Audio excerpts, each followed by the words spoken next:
বাংলাদেশ জাতীয় চিড়িয়াখানা, যেখানে বাংলাদেশের মধ্যে সবচাইতে বেশি বন্যপ্রাণীর দেখা মিলে। এই চিড়িয়াখানার মূল আকর্ষণ রয়্যাল বেঙ্গল টাইগার এবং বনের রাজা সিংহকে দেখতে প্রতিদিন প্রায় হাজার হাজার পর্যটন এই চিড়িয়াখানায় ঘুরতে আসে। চিড়িয়াখানাতে ঘুরতে আসা দর্শনার্থীরা নির্দিষ্ট পরিমাণ ফি দিয়ে ভিতরে প্রবেশ করে আর বন্যপ্রাণীদের খুব কাছ থেকে দেখার সুযোগ পায়। আলহামদুলিল্লাহ, আল্লাহর অশেষ রহমতে সেনপাড়া গাউসুল আজম নুরানি ও হাফিজিয়া সুন্নিয়া মাদ্রাসার উদ্যোগে একটি শিক্ষা সফরের আয়োজন করা হয়। উক্ত আয়োজনে যাওয়ার জন্য সবাই প্রস্তুতি নিচ্ছে। আশা করি আমরা সবাই সহি সালামতে আমাদের গন্তব্যস্থলে পৌঁছাতে পারবো। আমাদের গন্তব্যস্থল হলো মিরপুর চিড়িয়াখানায়। তো বাসে করে মাদ্রাসার ছাত্র শিক্ষক মণ্ডলী সবাই মিলে রওনা দিলাম। অবশেষে চলে আসলাম আমাদের গন্তব্যস্থলে। এখানে টিকিট কাউন্টার থেকে সবার জন্য টিকিট কেটে নিলাম। তো শুরুতেই টিকিট কেটে ভিতরে প্রবেশ করে হাতের বাম পাশে দেখতে পাবেন পাবলিক টয়লেট এবং ডান পাশে তথ্য কেন্দ্র। আর পাবলিক টয়লেট থেকে একটু সামনে গেলেই দেখতে পাবেন অনেক হরিণের পাল। তারপর সবাই মিলে একসাথে চিড়িয়াখানার ভিতরে নির্দিষ্ট স্থানে চলে গেলাম। সবাই একসাথে হয়ে সকালে নাস্তা করে নিলাম।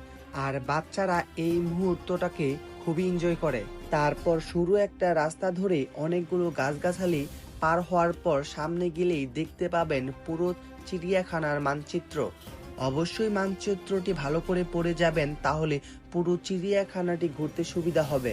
তো ম্যাপ দেখা শেষ করে সামনে গেলেই দেখতে পাবেন বড় একটা বানরের খাঁচা, এবং ওই বানরের খাঁচার ভিতরে অনেকগুলো বানর ছিল। বানরের খাঁচা দেখা শেষ করে আমরা চলে যাই তার পাশের খাঁচাতে। এখানে ছিল পাখির খাঁচা।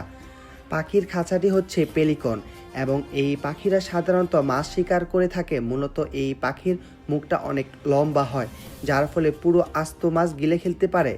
পাখি দেখা শেষ করে সামনে আগালেই দেখতে পাবেন রয়্যাল বেঙ্গল টাইগারের খাঁচা, আর এখানে দুইটি বাঘ ছিল। রয়্যাল বেঙ্গল টাইগার দেখা শেষ করে আমরা চলে যাই সিংহের কাছে। এখানে আফ্রিকান দুইটি সিংহ রয়েছে।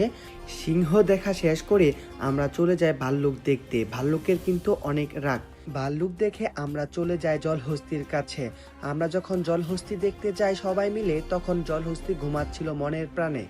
জলহস্তি দেখার পরে লোনা পানির কুমির, তার সাথে ময়ূর, জিরাফ, জেব্রা, উট পাখি, বিশাল আকৃতির উটও দেখলাম।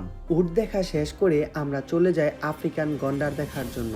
বলা হয়ে থাকে গন্ডারের চামড়া প্রাণী জগতের মধ্যে সবচাইতে মোটা চামড়ার।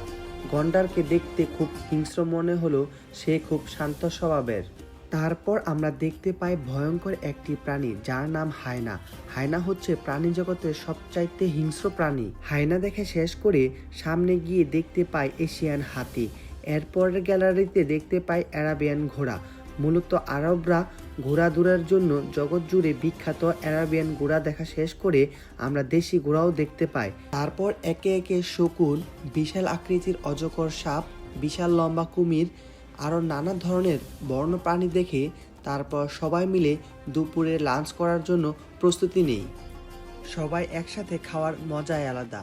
সবাই অনেক আনন্দ করে খাবার খাচ্ছে। আসলে এত সুন্দর মুহূর্ত সবাই একসাথে না আসলে বুঝতেই পারতাম না।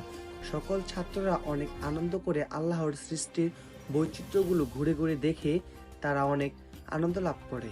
আপনারা সবাই পরিবার পরিজন নিয়ে আসবেন। সো আজকের ভিডিও এখানেই বিদায় নিচ্ছি। আল্লাহ হাফেজ।